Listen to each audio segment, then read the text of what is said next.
Hi, my name is Kaya, and a few months ago, my sister sprayed hairspray directly into my eyes because she said I looked at her wrong. I screamed. I couldn't see. My mother laughed. My father muttered, "Serves you right, drama queen." I rinsed the burn by myself. No one came. No one asked. But that wasn't the worst part. The worst part was realizing this wasn't new. It had always been like this. The silence, the gaslighting, the missing photos, the missing voice, mine. So I started keeping proof. And when I found the letter my grandmother left me, the one they tried to hide, everything changed. Now I own the house they thought would always be theirs. And they're the ones on the outside. How did I get here? Let me show you. If they can laugh while I'm burning, maybe it's time they stop laughing. That thought didn't leave me, not through the night, not even as I cleaned the dishes for the party that wasn't mine. I moved like I was underwater, every movement distant, disconnected from the body doing it. My left eye burned in a steady throb, swollen, crusted, but no one noticed, or they pretended not to. Mom turned to Vera at one point, laughing as she licked ranch dressing off her fingers. "You always did have a flair for putting people in their place," she said, like cruelty was a talent to be praised. Vera tilted her head just enough to flash me a smirk. "Boundaries," she said to no one in particular. "Some people just don't get them unless you help them out a little." No one blinked. Not my mom, not the cousins on the patio, not even Aunt Cheryl, who once gave me a cross necklace for being the good one. The good one doesn't fight back. The good one takes it and stays quiet. I didn't say a word. After loading the last of the greasy plates into the dishwasher, I headed upstairs. My room smelled like lavender and old shame. The ceiling fan creaked, rhythmically slicing the silence like a dull blade. I closed the door, locked it, sat down on the carpet beside my twin bed like I used to when I was 12, hiding from slamming doors and Vera's tantrums. I pulled out my phone. No missed calls, no texts. Not that I expected any. Instead, I opened the camera, stared at the red in my eye, ugly, inflamed, raw. The skin around it was blotched from the chemical. I tilted my head, took a photo, saved it, and labeled the file. Incident 47.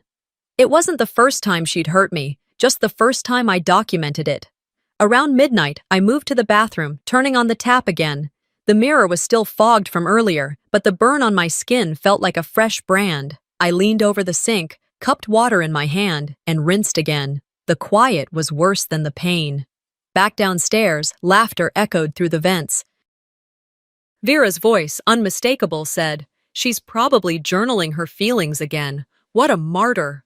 A wave of nausea rolled through me, but I held still. What would change if I screamed? Nothing. Nothing but giving them more ammunition. I remembered when I was 10 and burned my palm on the stove while reaching for mac and cheese. Vera had dared me to do it. "Real cooks touch the flame," she'd said. I had cried all night, clutching an ice pack, but when Mom asked, she laughed it off. "She's clumsy," Vera said. "She always does dumb things like that." And they believed her. That night, I had sat in the same bathroom, wrapping my hand in a tea towel, whispering, "I'm okay," over and over until the lie felt like a lullaby. But I wasn't okay then, and I wasn't okay now. I looked up at the mirror. My reflection was tired, older than 34, older than my mother looked some days. I thought about my resume, untouched for months, the interviews I never showed up to, the friends I stopped calling. Somewhere along the way, I disappeared, even from myself. No more. I walked to my room, found my old spiral-bound notebook in the drawer beneath the bed. It had been my journal once, back in high school. The pages were mostly empty, but the front had a quote I had copied from somewhere. "You teach people how to treat you by what you tolerate." I didn't write anything yet, just held the book and breathed. Around 2 a.m., the house finally went quiet. I lay on the floor instead of my bed. Something about the hardwood felt grounding, solid, honest. A creak in the hallway made me freeze. Then footsteps, soft, deliberate. The doorknob jiggled. I held my breath. A pause. Then the sound of paper slipping under the door. After a few minutes, I crawled to retrieve it. A folded note, my mother's handwriting. "Let's not make this a big thing. You know how sensitive you are. Just apologize to Vera, and we can move on. Move on? My eye throbbed. I crumpled the note, tossed it into the trash. Sleep didn't come that night. But something else did. A quiet resolve. The kind that doesn't yell or slam doors, the kind that builds. Because if they could laugh while I was burning, maybe it was time someone lit a match of her own. The Klein family, complete. That handwriting, it was Mom's. Sharp, slanted cursive like she'd written it with intention, as if sealing me out with the finality of ink. The photo lay under the soft yellow light above the kitchen counter, looking too staged to be real. I stared at it like it was evidence, because it was. I didn't say anything, didn't scream, didn't crumble. I just stood there for a minute too long. The refrigerator hummed behind me. Somewhere upstairs, Vera was laughing again, probably at something she posted about setting boundaries. I reached for a glass from the cupboard, poured myself water with hands steadier than I expected. Then I folded the photo in half. Not ripped, just bent, deliberately. I tucked it into my notebook under the heading I had started the night before. Proof they erased me. The next morning, the sun was too bright for how I felt. My left eye still looked irritated, but the swelling had eased a bit. I dabbed it gently with a cool cloth before heading down to the kitchen, already bracing for whatever came next. Vera sat at the table, scrolling through her phone, hair wrapped in a towel, sipping oat milk from my mug, the one I always used. She looked up at me with a flat expression, then went back to her feed. Mom was scrambling eggs, spatula clanging a little too loudly against the pan. She didn't greet me. "Kaya," she said instead, voice too casual. "You'll need to run to CVS later. Vera needs a replacement for her hairspray. It's the $46 one. The blue bottle, not the green. You know the difference, right?" I blinked.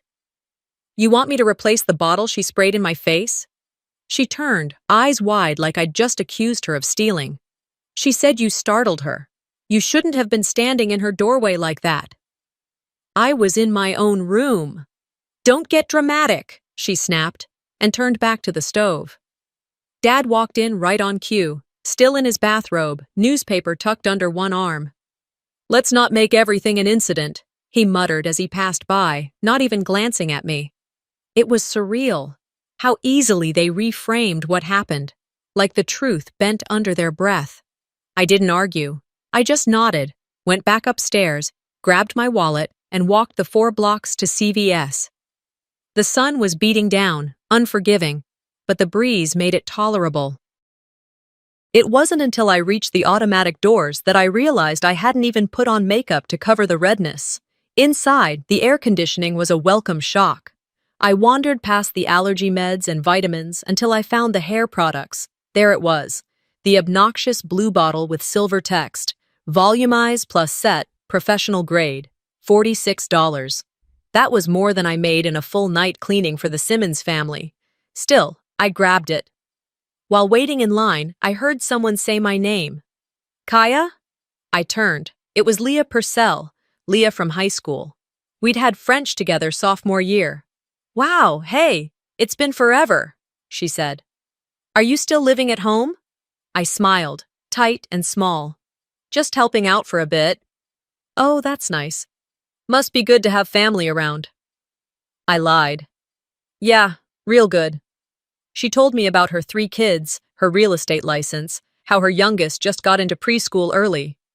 I nodded, listening politely, counting down the minutes.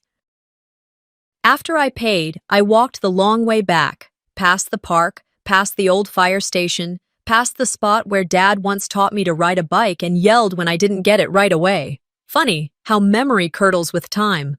When I got home, Vera was already dressed, hair blown out, makeup perfect. She barely glanced up from her laptop when I placed the new bottle on the table. "Finally," she said. "Thanks for being mature about it." I didn't answer. That afternoon, preparations for her career celebration party kicked into gear. Vera had just signed a new brand contract with some clean skincare line. Mom strung fairy lights in the backyard. Dad brought out the grill. I was told to slice cucumbers and not get in the way. By 5 p.m., the guests arrived. Mostly friends of Vera's, a few church people, and distant cousins I hadn't seen in years. I stayed in the kitchen, arranging veggie trays and pretending not to hear them laugh outside. Near sunset, someone called for a family photo. I wiped my hands on a towel and stepped out onto the deck. "Come on, everybody," Mom called. "Group picture by the rose bushes." I started walking over when I heard her say, "Kaya, can you take it?" For a second, I thought I misheard. "Take the photo," she repeated. "You've always been good with phones." I froze.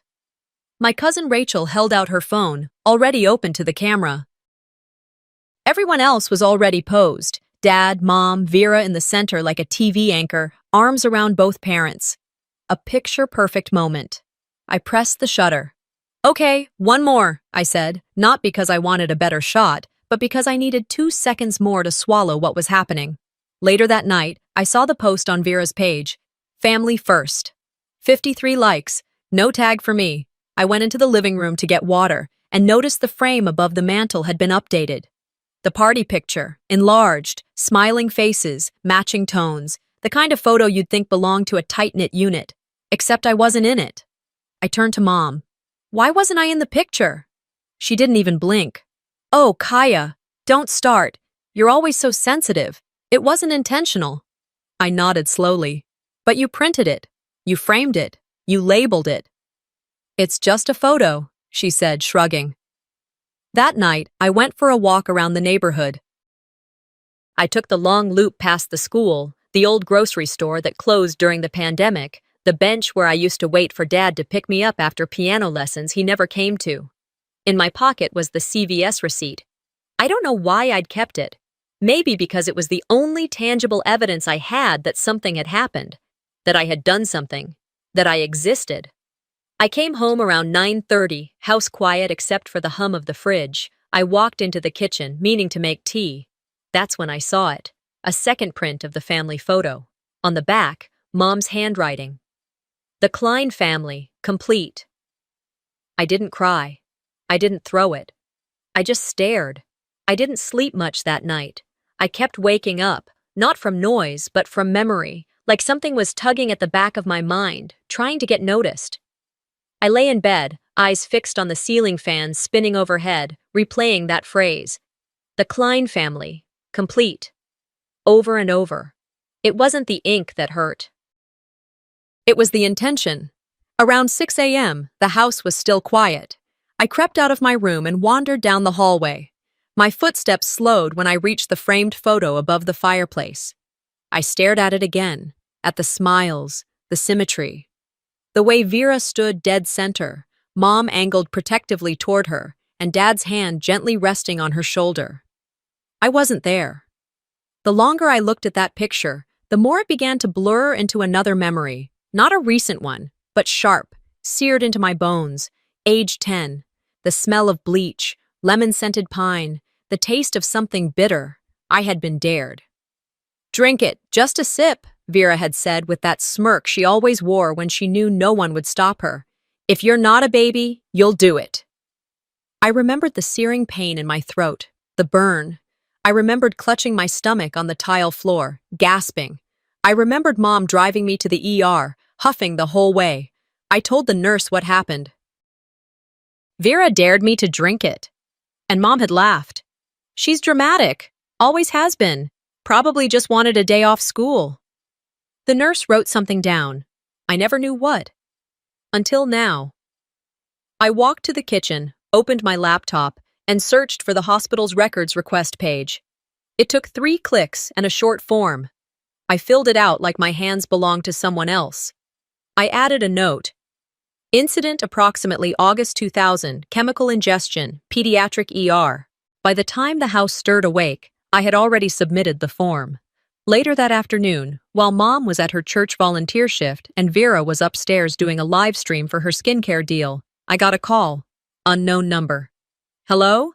Is this Kaya Miles?" the voice asked. Female, older. "Yes, speaking." "This is Nurse Connolly from Blount County General. You submitted a request for pediatric records?" My throat tightened. "Yes, I was hoping to get notes from an ER visit in 2000. There was a pause. I was working that day, she said. We don't get many of these follow-up requests after 2 decades. I waited. Breath held. I remember you. Small thing. Big eyes. Scared out of your mind, but polite. Said your sister dared you. I did. I believed you. I noted it too. She paused again. I hate to say this, but your mother was adamant. Said you were lying for attention. We had to file what she claimed. The notes are still here. I can send them by mail or scan them, your choice. Email, please, I said quickly. 10 minutes later, I opened the PDF. My hands trembled as I scrolled. Patient presented with chemical burns to mouth and throat. Child stated sibling encouraged ingestion. Parent denied, cited behavior issues, not investigated further. That last line settled like concrete in my gut. I printed the document, then printed the party photo I had scanned the night before. I laid them side by side on my bed. One picture of absence, one record of silence. Together, they told the same story. I grabbed a file folder and labeled it, Things They Denied. Inside went the ER report, the photo, the CVS receipt. I wasn't sure what I was building yet, but I knew why. Later that evening, I made tea and sat on the porch swing. The sun had started to dip, painting the sky in hues of copper and soft peach. I opened my email and drafted a message. Subject line, Pattern of Harm, Personal Archive, to myself, attached, ER record, photo, receipt. Message, body, this isn't paranoia, this is record keeping. I hit send. Then I took the folder upstairs and placed it under my pillow. When I finally drifted to sleep, I found myself back in that ER room. But something was different. This time, I wasn't curled in pain. I was sitting upright, and when the nurse asked me what happened, I didn't whisper. My sister gave it to me, I said clearly. The nurse nodded, reached for her pen. Please don't let her do it again. I didn't touch the letter until morning. It stayed where I'd found it the night before, on the floor just inside my bedroom door. I had stared at it for an hour, the weight of its words heavier than its paper. When sunlight finally began to creep through the cracks in my blinds, I sat up, reached for it, and read it again. You need help. Real help. We're worried about your mind. Signed, of course, with Mom's name typed neatly at the bottom. But it was the part scribbled underneath, in that harsh, familiar pen, that got to me. Next time, don't ruin Vera's events. Not, are you okay? Not, we're sorry. Just that. I folded the letter once, then slid it under the mattress, not out of shame, but preservation. I was starting to learn that some things needed to be kept, not to hold on to pain, but to build proof. I pulled on jeans and a faded t-shirt, tied my hair back, and headed downstairs. The smell of coffee filled the kitchen, but the pot was almost empty when I got there. Just enough for one. Vera sat at the counter, legs crossed, scrolling through her phone like she was doing research for the cure to cancer. Mom moved around her like she was orbiting the sun, pouring orange juice, cutting strawberries, humming along to some song she pretended not to hate. Neither of them looked at me. Not when I entered, not when I opened the fridge, not even when I grabbed a banana and leaned against the sink. Eventually, Mom spoke. Kaya, when you get a chance, would you mind running to the hardware store? One of the porch lights went out. I didn't look up. Sure, she smiled, like I was a dog who just obeyed a command. Before I left, I passed through the living room, and there it was again. The new portrait, still hanging above the mantel, perfectly centered, perfectly framed. My absence in it no longer shocked me. It just confirmed what I already knew. I pulled out my phone and snapped a photo. No caption, no filter. I saved it under the file name, erasure.jpg. That night, while Vera was live streaming another QA, this time about maintaining boundaries with toxic energy, I sat in my room and began compiling a timeline. Not just for me, for everything. I opened a Word doc and titled it, The Quiet History. I listed every incident I could remember. The stove burn, the bleached dare, the hairbrush to the face in 7th grade, The time Vera threw my journal out the car window because she didn't like the way I looked at her. The times they laughed, the times they said nothing. I dug through drawers, old school papers, even emails. I attached photos where I had them, the ER report I'd printed, the receipt for the hairspray, a screenshot of Vera's post from 2 days ago, a blurry mascara drawing of a crying girl with her caption, "Some people don't need attention. They need therapy." The comments underneath still made my stomach knot. Yikes, that sister again? Someone needs a padded room. Haters gonna hate. I had hovered over the report button for a solid minute. Then I closed the app. Let them talk. Let it stay up. It was better that way, for now. I wasn't interested in a pity party. I was building something. Quietly. Deliberately. Later that week, I stood in the hallway again, watching Mom dust the frame. "Funny how it's labeled the Klein family," I said casually. She glanced over her shoulder. "What do you mean?" "I'm not in it." She frowned. "Oh, I guess the photographer just missed you." I shook my head. "No, I was there. I just wasn't invited in." She gave me that look, the one that mixes guilt and annoyance, like I'd just tracked mud onto her clean floors. "Kaya, please don't start. You've always been sensitive. You take things personally that aren't meant that way." "Was the handwritten label not personal either?" She blinked. "What label?" I stared at her. "The one that says complete." There was a pause.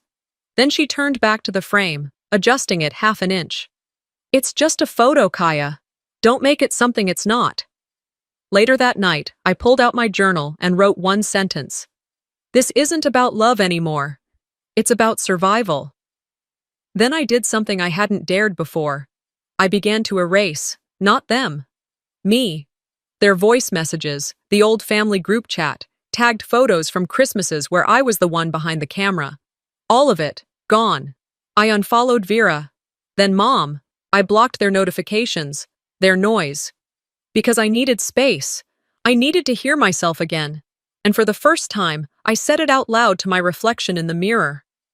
"If you come for me again, I will not stay quiet." That night, as I settled into bed, my eyes caught movement by the door. A shadow. Then something slipped under the frame. I waited until the steps disappeared down the hallway before I moved. Another letter. Typed. "You need help. Real help. We're worried about your mind." It was signed again by Mom. But this time, there was something scrawled beneath in pen. The ink was thicker, the stroke angrier. "Next time, don't ruin Vera's events." I stared at the words. My hands didn't tremble. My heart didn't race. Instead, I picked up my phone, took a picture of the letter, and added it to the archive. Then I folded it, slid it into the file marked Intent. They wanted to label me. Fine. But I had my own labels now, and I knew exactly where to put them. And this time, I wouldn't fight to be heard. I'd fight to be feared.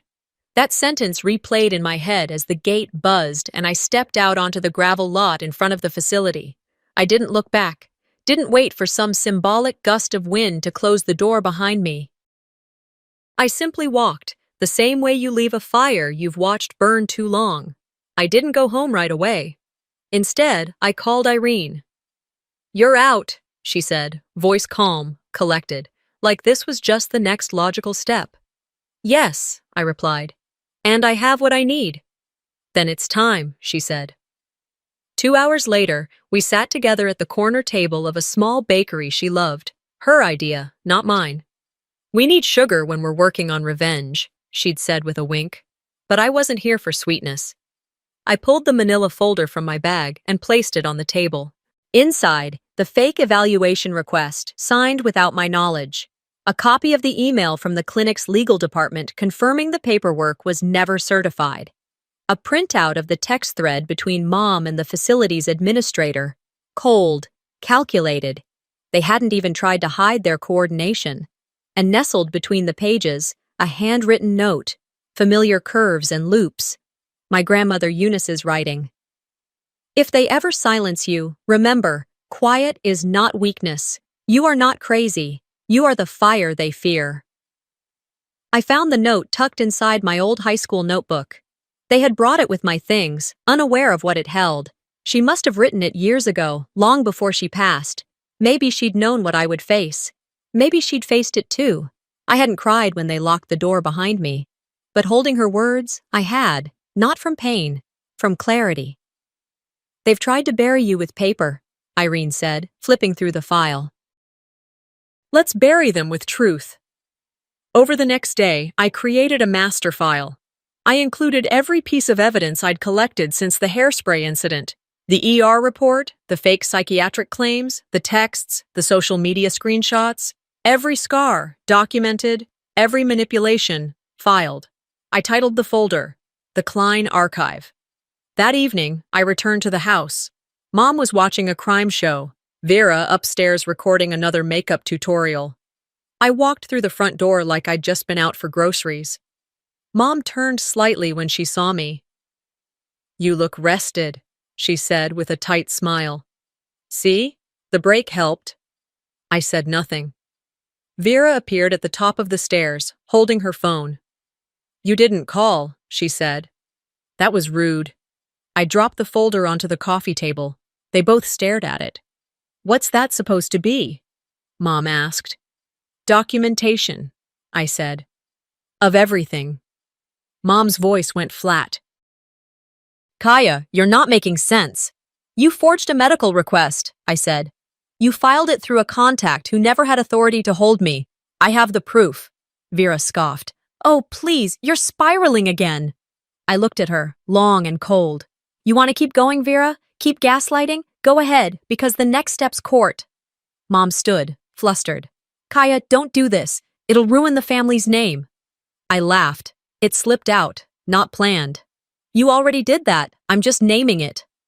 That night, I made a backup of everything. Then I slept for 12 full hours.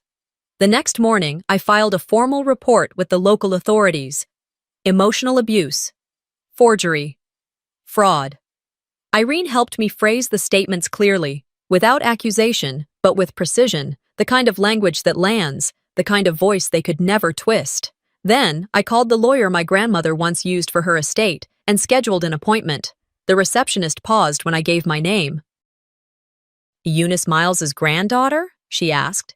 "She asked us to expect you one day." I blinked. "She did?" "Yes.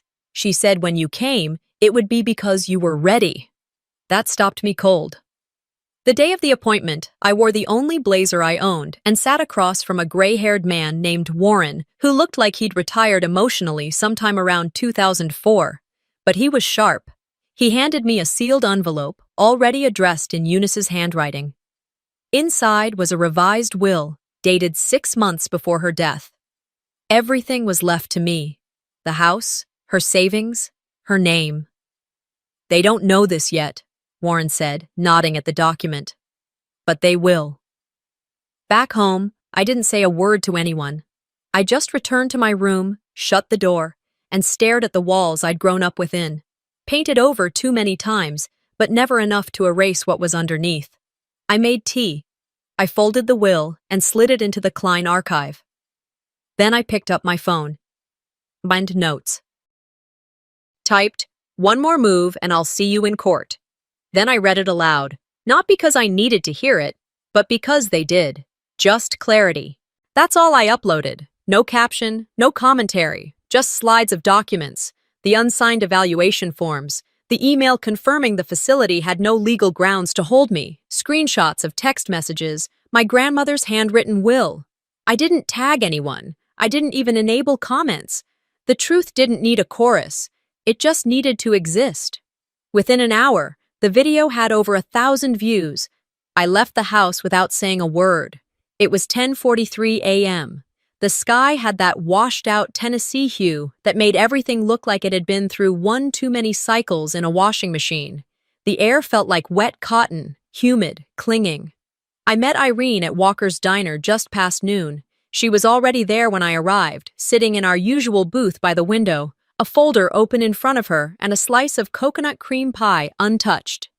"You didn't sleep," she said as I slid into the seat across from her. I nodded. "Didn't need to." She tapped the folder. This is ready. I spoke to the firm this morning. They're expecting you. The folder was thick. Every printout I'd given her in the past 2 weeks, every supplemental document she'd helped me track down, messages, photos, time-stamped emails. She'd even color-coded the tabs. Blue for evidence, red for violations, yellow for pending response. Every time I opened it, I saw my life in layers of pain and paper. I want to file this officially, I said, though she already knew. No warnings, no meetings, no conversations. Good, she replied. No more whispers, only signatures. The legal aid office was quiet when I walked in. Beige walls, a humming ceiling fan, and the smell of toner. The woman at the front desk smiled, offered me water, and asked me to fill out a form. By 2:00 p.m., I was sitting across from an attorney named Mitchell Allen, mid-50s, thick glasses, eyes that looked like they missed nothing. I handed him the folder. He didn't speak much as he flipped through the pages. His mouth tightened a few times, his eyebrows lifted once, but he said nothing until he reached the last tab. He closed the folder slowly and looked up. This, he said, is not only admissible, it's strong. I exhaled for the first time all day. We're filing for damages, he continued, but we'll also request injunctive relief. That means if this goes forward, we can request the court bar them from any further contact during proceedings. And the inheritance? We'll get to that. But first, we hit them where they live. 3 days later, the papers were served. The lawsuit named all three, my mother, my father, and Vera. Allegations included emotional abuse, fraudulent psychiatric filing, and attempted unlawful control of my legal rights and property. I didn't post about it. I didn't tell my friends. I didn't even breathe it outside that room. But the whispers started anyway. Knoxville's community grapevine is faster than any legal courier. At the grocery store, 2 women looked at me, then whispered behind canned goods. At the laundromat, an older man asked, "Aren't you Eunice Miles's granddaughter? Thought your family was tight." "We were, once," I answered. Word spread further when Vera responded.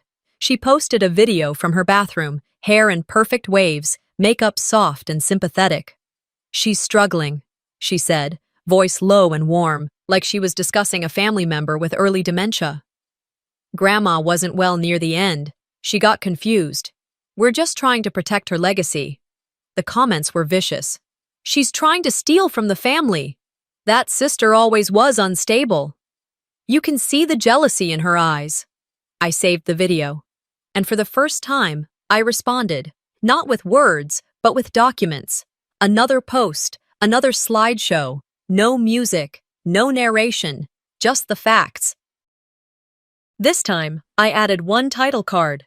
Inherited silence stops here. A few nights later, I was folding laundry in the apartment when my phone rang. Unknown number. I let it go to voicemail, but they called again. I picked up on the 3rd ring. "Kaya Miles?" "Yes. This is Jennifer Santos, probate attorney for the estate of Eunice Miles." My throat tightened. "Yes? We've been trying to reach you. Your grandmother's will was read shortly after her passing. You were named sole beneficiary." I didn't speak. My heart was pounding so loudly I could hear it over the dryer. "She left you everything, Ms. Miles, the house, savings, personal belongings. We had correspondence noting this was confidential until you reached out, as per her request. Your mother and sister have been contesting it." "Of course they have," I said softly. "But the document is sealed. It's clear. They have no legal standing."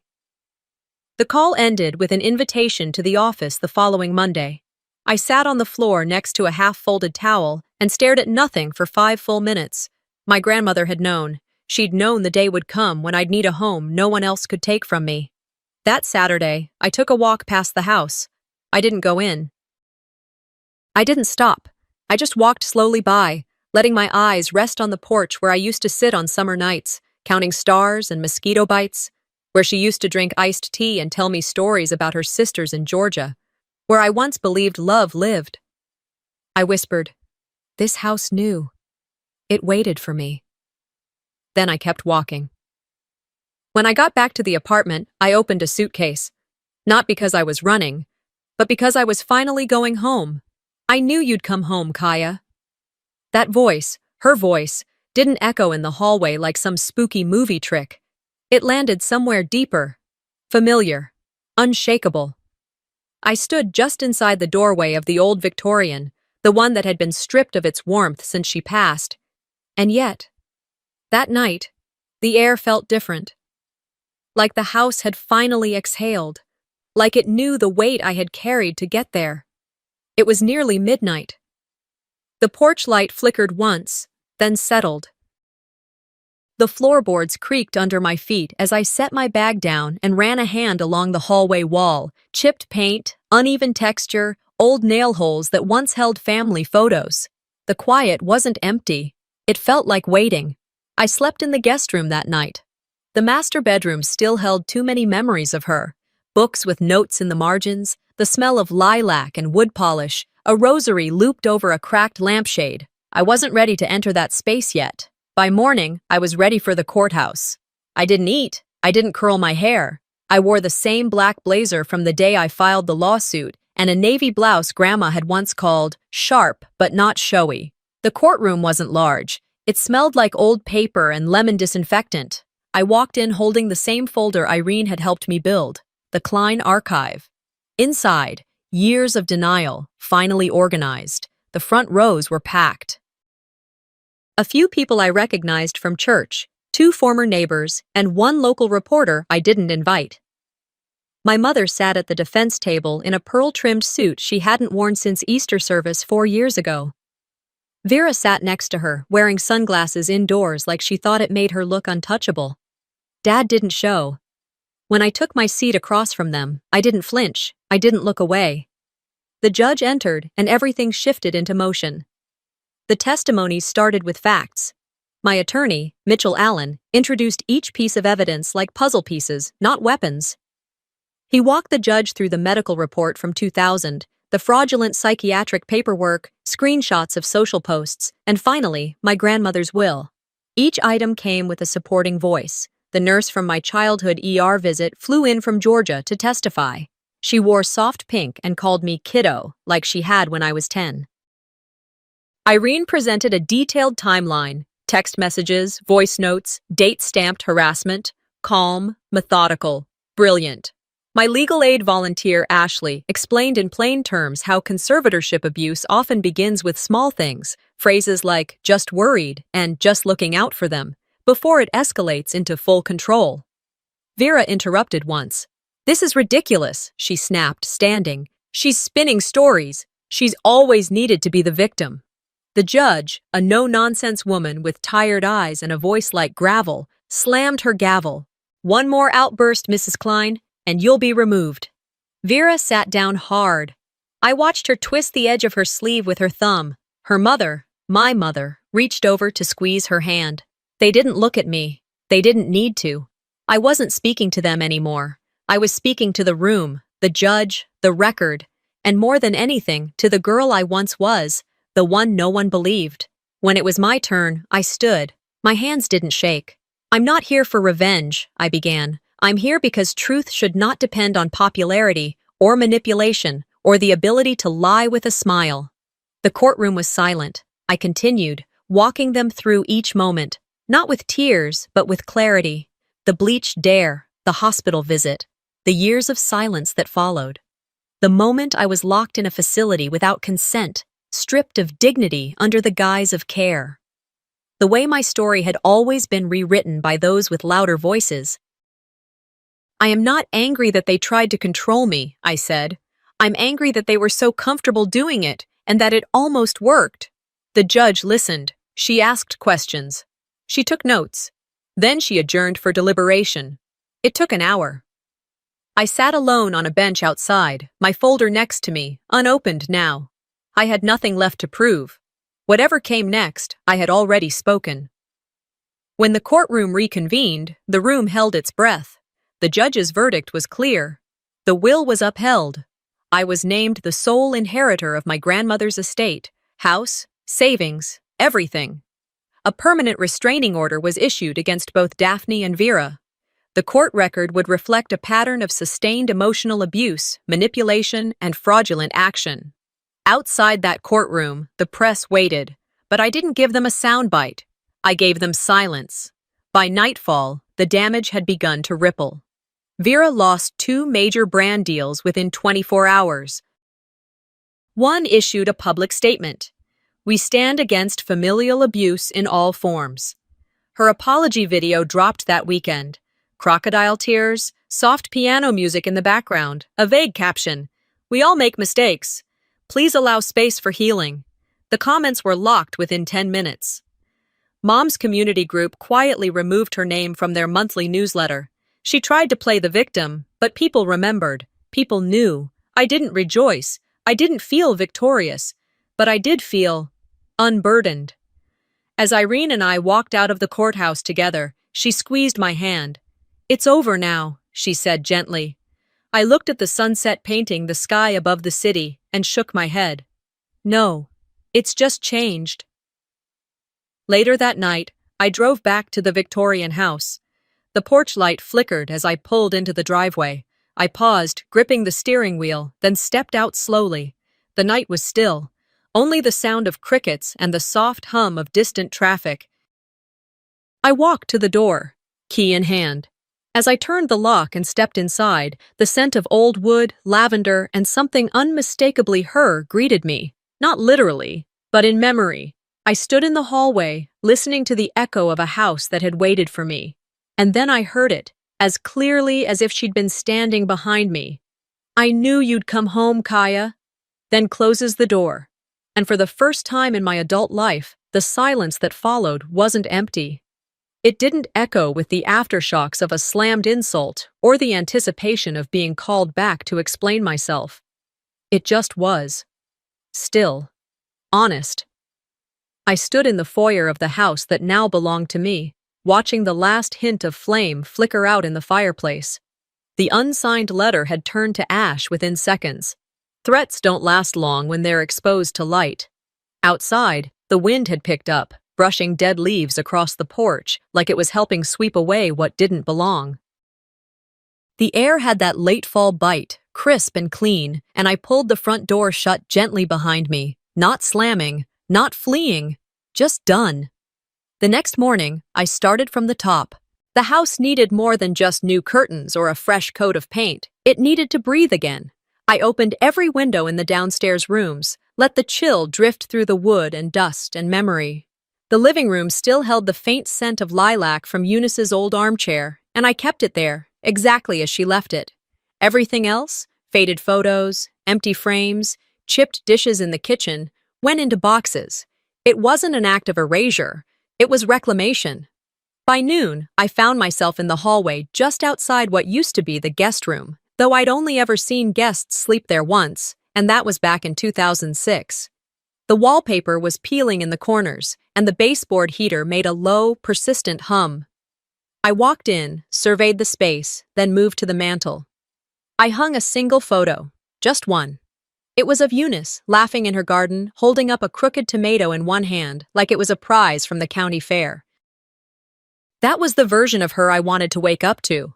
Not the proper matriarch in pressed slacks, but the woman who pulled her own weeds and drank her coffee black because sugar's for people who ain't seen enough mornings. With that photo above the fireplace, I knew the room was hers again. And by extension, mine. Later that afternoon, I watched from the other side of the street as a sheriff's deputy knocked on the front door of the house I had once lived in, the one I left behind when it tried to swallow me whole. Daphne opened it slowly, mouth tight, eyes hard. I couldn't hear what was said, but I didn't need to. I knew the contents of the envelope, final legal confirmation of the eviction order. 48 hours to vacate. No contact permitted. No further appeals. Vera appeared beside her, arms crossed, wearing sunglasses, even though it was cloudy. She didn't scream, not at first. But when the deputy turned to walk away, Vera stepped out onto the porch and shouted across the lawn, "You're disgusting, Kaya! This house, you think that makes you better than us?" I didn't answer. Daphne's voice came next, softer, weaker. "Kaya, please. This isn't who you are. I stood still. This wasn't what your grandmother wanted, she added, voice breaking. She was confused. She didn't mean. She knew exactly what she meant, I said. You're just mad she didn't tell you first. Then I turned and walked back into my house. No slamming, no grand gesture, just closure. By that evening, I baked lemon cake, the recipe Eunice had memorized, the one she never wrote down but taught me by heart when I was 13. The house smelled like Sundays again. Butter, sugar, zest, and peace. The porch was quiet. No footsteps, no shouting. Just the sound of birds settling into trees for the night and the occasional rustle of wind through the gutters. I sat on the swing out front with a slice of warm cake, wrapped in a blanket, watching the last sliver of sun sink below the houses down the road. The next morning, I did something symbolic, though not for anyone else's benefit. I logged into my old accounts and changed everything. Blocked every number from my family. Closed the shared credit card my mother had insisted I keep for emergencies. Removed my last name from social media. I wasn't trying to disappear. I was just separating. Later that week, my story started to circulate. Not by my hand, but from others. The women's shelter I had quietly supported reposted my silent slideshow of court documents. Advocacy pages quoted my testimony. I got messages from strangers. Women I'd never met who said, "Thank you for speaking." Or, they called me dramatic, too. I didn't reply to most of them. Not because I didn't care, but because I didn't know what to say. I wasn't trying to become a symbol. I was just trying to survive, and now, maybe, rebuild. On the third morning, the movers arrived. I stayed upstairs. I didn't watch as they carried out the furniture my mother once called legacy pieces. I didn't flinch when I heard Vera yelling at someone over the phone. I didn't even check the window when the door slammed. By sunset, the house was empty. Not mine, theirs. Mine was full, of old light and new quiet. As dusk settled, I stepped out onto the porch again. A single envelope sat in the mailbox. No stamp, no return address, just my name. Inside, one line, scribbled in ink. You'll regret this. No signature. I didn't flinch. I walked inside, tossed the letter into the fireplace, lit a match, and watched it curl into blackened nothing. Then I closed the door. Then closes the door. It clicked behind me with a softness that felt final, not like the slammed ones from childhood, not the hurried ones from escape. This one wasn't about shutting someone out. It was about keeping something in, peace, something I hadn't known long enough to trust completely, but enough to recognize its shape. The first week alone was not silent in the way I'd imagined. It breathed. The house had its own rhythms, pipes creaking in the morning, birds tapping at the windows, the sigh of floorboards that had outlived everyone's secrets. I didn't rush to fill the rooms. I wasn't decorating. I was listening. I started with the front room. The wallpaper was peeling, and the trim around the window had splintered from years of sunlight and neglect. Still, it was the brightest space in the house. I painted the walls a soft yellow, not trendy, not muted, but the kind of yellow that made you want to open your eyes a little longer. The neighbors didn't say much. A few nods when I passed, a couple of hesitant smiles. One left a pie on my porch with a note that simply read, "Glad it's you now." That was enough. Each morning I made coffee and wrote a single line in the notebook I kept open on the kitchen table. Just one. I didn't overthink it. Some were as plain as, "I'm still here." Others felt like poems I didn't mean to write. On the 7th day I wrote, "Today, I get to decide who I am." That afternoon, I sat by the window where the light hit best and wrote the letter. Not to them, to her. To the girl I used to be.